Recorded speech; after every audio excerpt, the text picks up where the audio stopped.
ಕೂಡ್ಲಿಗಿ ಕ್ಷೇತ್ರದ ಬಿಜೆಪಿಯಲ್ಲಿ ಜೋರಾಯಿತು ಬಣ ಪಾಲಿಟಿಕ್ಸ್. ಕೂಡ್ಲಿಗಿ ಕ್ಷೇತ್ರದಲ್ಲಿ ಶ್ರೀರಾಮುಲು ಆಕ್ಟಿವ್ ಆಗಿದ್ದಕ್ಕೆ ವಿರೋಧ ವ್ಯಕ್ತವಾಗಿದೆ.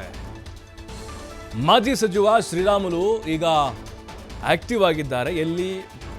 ಬಳ್ಳಾರಿ ಗ್ರಾಮೀಣದಲ್ಲ, ಕೂಡ್ಲಿಗಿಯಲ್ಲಿ ಆಕ್ಟಿವ್ ಆಗಿ ಓಡಾಡ್ತಾ ಇದ್ರು. ಬಟ್ ಅವರಿಗೆ ವಿರೋಧ ವ್ಯಕ್ತವಾಗಿದೆ. ಸ್ಥಳೀಯ ಬಿಜೆಪಿ ಮುಖಂಡರೇ ಈಗ ಅವರ ವಿರುದ್ಧ ಎದ್ದು ನಿಂತಿದ್ದಾರೆ. ವಿಜಯನಗರ ಜಿಲ್ಲೆ ಕೂಡ್ಲಿಗಿ ವಿಧಾನಸಭಾ ಕ್ಷೇತ್ರ ಇದು.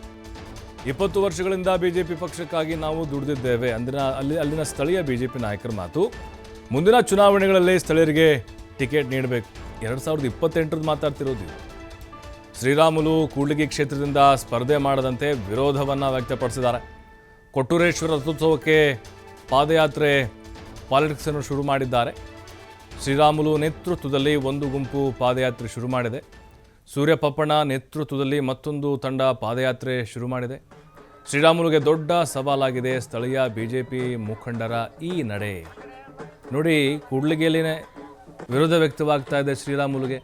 ಪಾದಯಾತ್ರೆ ಪ್ರತ್ಯೇಕವಾಗಿ ಅವ್ರ ಬೆಂಬಲಿಗರು ಕೈಗೊಂಡಿದ್ದಾರೆ. ಈಗ ಮತ್ತೊಂದು ಬಣ ಶುರು ಮಾಡಿದೆ. ಬಂದರೆ ಬಳ್ಳಾರಿ ಗ್ರಾಮೀಣದಲ್ಲಿ ಸದ್ಯಕ್ಕೆ ನಾಗೇಂದ್ರ ಅವರ ಒಂದು ವರ್ಚಸ್ಸಿದೆ. ಅವ್ರು ಗೆದ್ದರು, ಶ್ರೀರಾಮುಲು ಸೋತರು, MP ಎಲೆಕ್ಷನಲ್ಲೂ ಕೂಡ ಸೋತರು. ಈಗ ಅವ್ರಿಗೆ ಕ್ಷೇತ್ರ ಸಿಗ್ತಾ ಇಲ್ಲ. ಭದ್ರಾ ಬುನಾದಿ ನೋಡ್ತಾ ಇದ್ದಾರೆ ಅವರು, ಭದ್ರಕೋಟೆಯನ್ನು. ಹಾಗಾಗಿ ಸೇಫ್ ಆಗಿರುವಂಥ ಕ್ಷೇತ್ರ ಅಂದರೆ ಇನ್ ಫ್ಯೂಚರ್, ಭವಿಷ್ಯ ಅದು ಕೂಡ್ಲಿಗಿ ಅನ್ನೋದು ಅವ್ರಿಗೆ ಅರಿವಾಗಿದೆ. ಕ್ಷೇತ್ರದಲ್ಲಿ ಗೆಲ್ಲಬೇಕು ಅನ್ನೋ ಒಂದು ಸಂಕಲ್ಪನೂ ಮಾಡ್ಕೊಂಡಿದ್ದೀವಿ.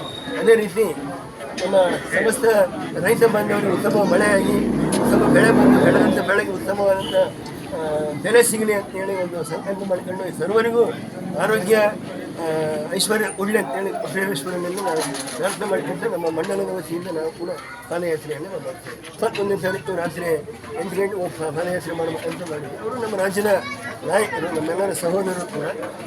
ಅವರು ಪಾದಯಾತ್ರೆ ಕೂಡ ಅವರು ವೈಯಕ್ತಿಕವಾಗಿ ಮಾಡಿರ್ಬೋದು. ನಾನು ಅದು ಕೂಡ ಮತ್ತಷ್ಟು ಮಾಹಿತಿ ಸಿದ್ದಪ್ಪ ನೀಡ್ತಾರೆ. ಸಿದ್ದಪ್ಪ, ಈಗ ಭವಿಷ್ಯದ ರಾಜಕೀಯ ಒಂದು ಪ್ರಶ್ನೆ ಕಾಡ್ತಾ ಇದೆ. ಶ್ರೀರಾಮುಲುಗೆ ಅತಂತ್ರರಾಗಿದ್ದಾರೆ ಅಂತ ಅನಿಸ್ತಾ ಇದೆ. ಈಗ ಗ್ರಾಮೀಣನೂ ಕೂಡ ಇಲ್ಲ, ಈಗ MP ಎಲೆಕ್ಷನ್ ಕೂಡ ಸೋತರು. ಕೂಡ್ಲಿಗಿಯಲ್ಲಿ ಕೂಡ ಈಗ ಸ್ಥಳೀಯರ ವಿರೋಧ ವ್ಯಕ್ತವಾಗ್ತಾ ಇದೆ. ಅಂದರೆ ಈಗ ರಾಜಕೀಯ ಭವಿಷ್ಯವೇ ಮಂಕಾಗುವಂಥ ಮುನ್ಸೂಚನೆನ ಅಂತ ಶ್ರೀರಾಮುಲುದಿದು? ಖಂಡಿತವಾಗ್ಲೂ ಪ್ರಭು, ಏನಂದ್ರೆ ವಿಧಾನಸಭಾ ಚುನಾವಣೆ ಆಯ್ತು, ಲೋಕಸಭಾ ಚುನಾವಣೆ ಆಯ್ತು, ಈ ಎರಡೂವನ್ನು ಸತತವಾಗಿ ರಾಮುಲು ಅವರು ಸೋಲನ್ನ ಕಂಡಿರುವಂತದ್ದು ಕೂಡ ಇದೆ. ಮತ್ತೆ ಮುಂಬರುವ ದಿನಗಳಲ್ಲಿ ವಿಧಾನಸಭಾ ಚುನಾವಣೆ ಕೂಡ ಬರುತ್ತೆ. ಹೀಗಾಗಿ ತಯಾರಿ ನಡೆಸ್ತಾ ಇರುವಂತದ್ದು ಕೂಡ ಸಾಕಷ್ಟು ಕಂಡು ಬರ್ತಾ ಇದೆ. ಅದು ಏನಂದ್ರೆ ವಿಜಯನಗರ ಜಿಲ್ಲೆಯ ಕೂಡ್ಲಿಗಿ ವಿಧಾನಸಭಾ ಕ್ಷೇತ್ರದಲ್ಲಿ ಈಗಾಗಲೇ ಪ್ರಚಾರದಾಗಿರ್ಬೋದು, ಅಂದ್ರೆ ಒಂದು ರೀತಿಯಾಗಿ ಪ್ರಚಾರನೆ ಅಂತ ಹೇಳ್ಬಿಟ್ಟು ಸಾಕಷ್ಟು ರಾಜಕೀಯ ವಲಯದಲ್ಲಿ ಚರ್ಚೆ ಕೂಡ ಆಗ್ತಾ ಇದೆ. ಸಾಕಷ್ಟು ಆ ಕ್ಷೇತ್ರದಲ್ಲಿ ಆಕ್ಟಿವ್ ಆಗಿದ್ದಾರೆ, ಓಡಾಟವನ್ನ ಮಾಡ್ತಾ ಇದ್ದಾರೆ.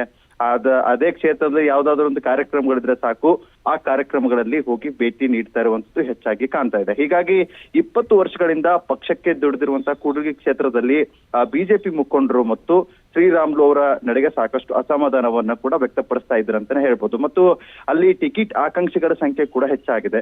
ಇದ್ರ ಜೊತೆಗೆ ಸ್ಥಳೀಯ ರಾಜಕೀಯ ಆಗಿರ್ಬೋದು, ಅಲ್ಲಿ ಸ್ಥಳೀಯ ರಾಜಕೀಯದಲ್ಲಿ ಸಂಬಂಧಪಟ್ಟಂತೆ ಅವರು ಕೂಡ ಕೆಲವೊಂದಿಷ್ಟು ಅಸಮಾಧಾನಗಳು ಕೂಡ ಏಕಾಏಕಿ ಕಾಣ್ತಾ ಇದೆ. ಮತ್ತು ದಿಢೀರ್ ಅಂತ ಹೇಳ್ಬಿಟ್ಟು ರಾಮುಲು ಅವರ ಕ್ಷೇತ್ರ ಬದಲಾವಣೆ, ದಿಢೀರ್ ಅಂತ ಹೇಳ್ಬಿಟ್ಟು ಆ ಕ್ಷೇತ್ರದಲ್ಲಿ ನಾನೇ ಸ್ಪರ್ಧೆ ಮಾಡ್ತೀನಿ ಅಂತ ಹೇಳಿದ್ರು. ಆ ವಿಚಾರ ಕೂಡ ಸಾಕಷ್ಟು ಅಲ್ಲಿ ಸ್ಥಳೀಯ ಏನು ಬಿಜೆಪಿ ಮುಖಂಡಿದ್ರು ಅವ್ರಿಗೂ ಸ್ವಲ್ಪ ಅಸಮಾಧಾನ ಕೂಡ ಉಂಟಾಗಿದೆ ಅಂತಾನೆ ಹೇಳ್ಬೋದು. ಏನು ಕಳೆದ 2 ದಿನಗಳ ಹಿಂದೆ ಕೊಟ್ಟೂರೇಶ್ವರ ಜಾತ್ರೆ ಏನ್ ನಡೀತು, ಆ ಜಾತ್ರೆಗೆ ರಾಮುಲು ಅವರು ಒಂದು ಬಣ ಅಂದ್ರೆ ರಾಮುಲು ಅವರ ಬೆಂಬಲಿಗೆ ಸೇರಿಕೊಂಡು ಒಂದು ಪಾದಯಾತ್ರೆಯನ್ನ ಕೂಡ ಮಾಡ್ತಾರೆ. ಇನ್ನು ಅದೇ ರೀತಿಯಾಗಿ ಅಲ್ಲಿ ಬಿಜೆಪಿಗೆ ಟಿಕೆಟ್ ಆಕಾಂಕ್ಷಿಯಾಗಿ ಗುರುತಿಸಿಕೊಂಡಿರುವಂತ ಸೂರ್ಯಪ್ಪಣ್ಣ ಅಂತ ಏನಿರ್ತಾರೆ, ಅವರ ಜೊತೆಯಾಗಿ ಬಂಗಾರ ಹನುಮಂತ ಅವರು ಕೂಡ ಒಂದು ಬಣ ಅಲ್ಲೇ ಅವರಿಬ್ರು ಸೇರಿಕೊಂಡು ಅವರು ಕೂಡ ಅಲ್ಲಿಂದನೇ ಒಂದು ಪಾದಯಾತ್ರೆಯನ್ನು ಕೂಡ ಹಮ್ಮಿಕೊಂಡಿದ್ದಾರೆ. ಹೀಗಾಗಿ ಇಲ್ಲಿ ರಾಜಕೀಯ ವಲಯದಲ್ಲಿ ಸಾಕಷ್ಟು ಚರ್ಚೆ ಕೂಡ ಆಗ್ತಾ ಇದೆ.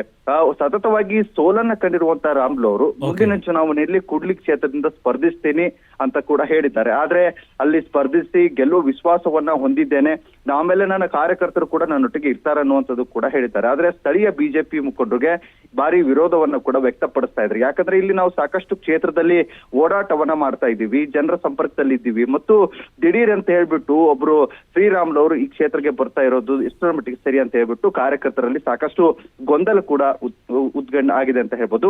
ರಾಮುಲು ಅವರ ರಾಜಕೀಯ ಚಾಣಾಕ್ಷ ಬುದ್ಧಿ ಹೇಗೆ ವರ್ಕೌಟ್ ಆಗುತ್ತೆ ಮುಂಬರೋ ದಿನಗಳಲ್ಲಿ ಅನ್ನೋದು